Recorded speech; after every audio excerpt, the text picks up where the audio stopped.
Hey, I'm NASA Kennedy's Derek Matthews, and I'm taking you inside KSC.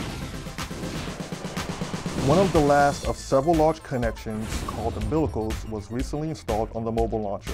The interim cryogenic propulsion stage umbilical was lifted by crane and attached high on the tower of the mobile launcher, bringing the steel structure one step closer to supporting processing and launch of NASA's Orion spacecraft and Space Launch System rocket. The mobile launcher is designed to support assembly, testing, checkout, and servicing of the rocket, as well as transfer it to the pad and provide the platform from which it will launch.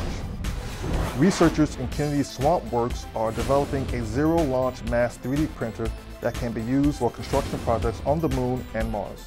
Zero-launch mass refers to the fact that the printer uses pellets made from simulated lunar regolith or dirt and polymers.